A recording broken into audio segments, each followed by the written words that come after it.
Yeah. For me, it was an early decision that I was not going to censor myself so that my message would become more palatable. I just couldn't do it.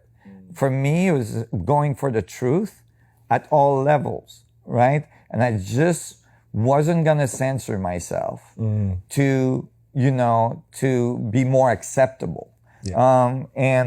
It of course, it hurt me. It's harder, for people that have more difficulty with these concepts, although it's finally slowly going away. I mean, last week there was, a big newspaper, I think it was the New York Times or Washington Post, that had like a big title, like extraterrestrials are real and they might be walking amongst us, And you had the Navy validation of the UFO footage. That's right. As well, you've got patents being published. Exactly. As well. And you have modern astronomy that's realizing that there's billions and billions and billions of exoplanets, right? Planets from other solar system, where before they thought there was most likely very rare that stars had planets. Now they can't find stars that don't have them, and they're finding many, many, many planets that are in the Golden Knot region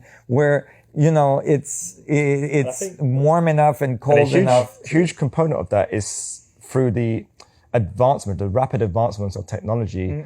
Scientists now have tools of self-validation to ideas, concepts, and theories. Whereas before there was official channels, you had the big telescopes, so they're the only ones who can see out far. It was a lot easier to control, censor, and neuter and kill information. It's still very much there, though. I mean, it's absolutely very difficult to publish. If you publish with these kind of ideas, it's hard.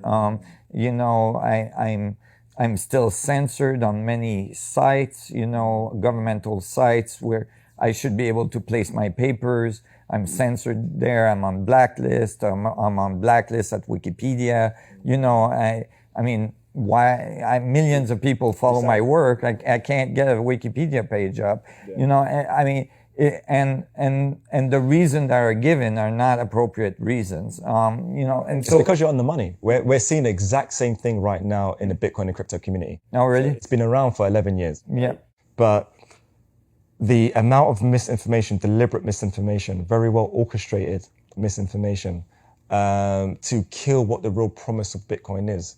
Because what Bitcoin truly can bring to the world is genuine light. A way of having true accountability, a way of tracking human-to-human interactions, human-to-machine interactions, and machine-to-machine interactions on a tape indefinitely, and actually do a complete, utter audit trail. It sounds like the structure of the vacuum. Absolutely. Yeah. Right? Hopefully, eventually, we can use the structure of the vacuum itself when we can access it. 100%, dude. Like this is where my head's at. Right. This is why I coined it like space-time, time chain. Yeah. But true quantum computers. 100%. Yeah. 100%. Yeah. But because the few at the top, who I believe genuinely saw the real purpose of Bitcoin, it has been so viciously attacked and neutered from within. And the original inventor of Bitcoin, who was under the pseudonym of Satoshi Nakamoto, didn't want to be in the public domain, right? But when the project was being taken very, very aggressively, of course, in fact, doing the very things that he was trying to fight against, facilitating the illicit trade, trafficking, etc., is what the coin has basically, what the community really has become, is being utilized for these types of trade. But that's not the promise of the technology. So the inventor had to step back out, where he got dragged out of hiding because people were just hunting him down, but they dragged him out to then destroy his image. Fortunately, he's strong enough to take the abuse that's been handed to him. Yes. Smart enough. You have to be strong. Yeah. But smart enough to time around it and know how to fight back. But the way, his name's Dr. Craig Wright, the way that he is still to this day so viciously attacked for what it is that he is doing. And I think any disruptive technology or any disruptive thinker that has something that genuinely can serve the masses and provide an equilibrium, a neutralizer to that hierarchy, right? And allow us all to benefit from systems that allow us to build and move forward the way it is that we choose to build and move forward. I think it's just an unfortunate thing. But fortunately, I actually do feel like with all this political change that's happening around the world, I feel like we're getting to the end of that cycle of our society and human existence, where we are going to step into a much more collaborative journey, a much more collaborative realm. Yes. Hopefully we get there on time, right? That's the thing, right? Yeah, that's the thing, because the thing, we're running out of resources. We've thrown our environment in the tailspin. We've upset the natural order of things pretty well on the planet. We're in trouble, and we have a short amount of time to get it together, realize that we're all on the same planet. We're all literally on the same boat going across the universe, and we better learn to collaborate and work together and open the doors to, to like abundant ideas of, it's remarkable, we now know, for instance, that there is most likely thousands, millions, billions of different beings on different societies on planets out there. There's 40 billion habitable planets. This is the last estimate. In our galaxy alone, that's in one galaxy. Okay, those are planets that are not too close to their star to be too hot or too far to be too cold, that could host life as we know it. Never mind if life can develop in hotter condition or...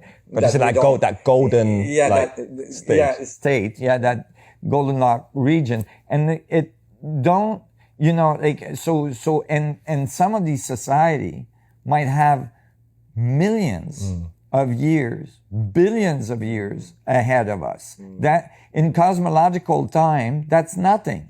Right? Like for our solar system to go one circle around the galactic arm that we're in is like 30 million years from equator to equator, 60 million years around. Just that's one turn, right? So you could have planets that have millions, billions of years ahead of us. What does a computer look like in a million years, right? Like, what does it look like in a billion years, right? It probably doesn't have a mouse and a keyboard. It definitely would. It definitely would. It's probably just completely, reading your brainwave frequency, and it's done. It's doing exactly what you want it to do. If you still have a brain, you might not have a brain anymore. You might be completely different form. Right? But this is a great way to then talk about a little bit of detail about these, because we're talking about all the variances of different types of life forms. A lot of the, say, ancient knowledge that we have on this planet. We can definitely see the evidence of monoliths being built, which is quite clear to look like, okay, there's no way. Then we've even got, say, a lot of even biblical references, Nephilim, fallen angels. Like there's just so many pieces out there. But then you pick up, say, artifacts like this. So there's artifacts that were found, that are very unusual. And there's more and more that are being found around the world in different countries. This is just a few, ones that were landed to me to test, and the tests are showing that they're ancient. So let me show you this one. For instance. So you got this one here, okay? Yeah. So there's a fractal image at the back. Yeah. So you have they look Mayan almost. Yes, they have similarity to Mayans. You can see a face here. I don't know if the camera is going to be able to get that. Maybe try and get a little closer look. But then you have basically the same face and the body inside the face. Yeah, inside the face, inside a capsule or something. And in this case, it's a ceramic piece. So we can test the ceramic with a very reliable method, which is thermoluminescence. because when they baked the piece, after that there is a constant emission of luminescence or photons there, and we can measure that and figure out when it was baked. And so, this piece from, standard laboratories is given an age of approximately 2,800 years. Well, 2,800 years old, why were they drawing people with like the big eyes and stuff? Because this looks kind of like how your typical gray alien is depicted. Right. In modern era, people that have said to have seen extraterrestrials. But then what's interesting is the face here is very different to the one that looks like it's being depicted here. And you can see it's 5-star formation, head, obviously shoulders, 2 arms, 2 legs. Right. So basically this is very interesting. Part of these pieces that are being found, it's another one. In this case, clearly, Oh wow! Okay, so you got clearly UFOs there. Yeah, clearly. You got one inside a UFO. In a spacesuit. Yeah, exactly, in a spacesuit. Clearly, there's a planet back there that has an atmosphere. There's a comet with a ship in the tail of the comet. So how old is this piece? So we don't know, because this piece is a stone. I can't do carbon dating and I can't do thermoluminescence because it's stone.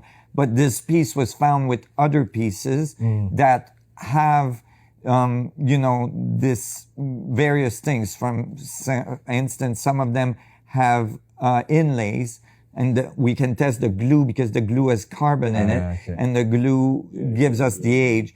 The age vary widely in the pieces. Like this one is fairly young, although it's 2,800 years, which places it at the beginning of the Maya and Inca. But the oldest piece? The oldest piece. So the oldest piece is this one that we've tested so far. I don't have the piece here, but this piece is, and this is standard. Wow. So this piece is a bust. It's fairly big. And, the age is so old, and the material is so interesting. It's very hard to this is done with get an accurate carbon dated, or how? No, this was thermoluminescence as well, which is actually more accurate, isn't it? Which can be more accurate, yeah, but it should be fairly accurate. Although in this case, it was very hard for them to get an accurate reading. They can get an estimated reading, and the estimated reading is 15,400 years old. That's the oldest piece. 15,000. So that predates the last ice age. Yeah. Right? And which, the meltdown of the last ice age is what all these cultures around the world describe as the flood that ended the earlier civilization that was on our planet. So, this piece might actually be rescued from, may have been rescued from a civilization that predated ours. And all this, these are very good tests, and they're very, accurate. So, and from the carbon dating, we got, from other pieces, we got a bunch of different values that a lot of them are in between 8,000 and 9,000 years old. So there's all kinds of, it seems like the information was kept alive, going from one generation to the other, across civilizations, of this earlier civilization that had very advanced technology that came from the stars. And this is, it's in the Bible, it's in the Quran, it's in all of the different, so many different. Like fallen angels fell from the heavens and bred with the women of men. That's right, exactly. The sons of God, came to the earth. It says that literally in the Bible. If they came to the earth, they weren't from the earth, right? And they had children with the women of men. So they weren't esoteric beings. They were able to have children.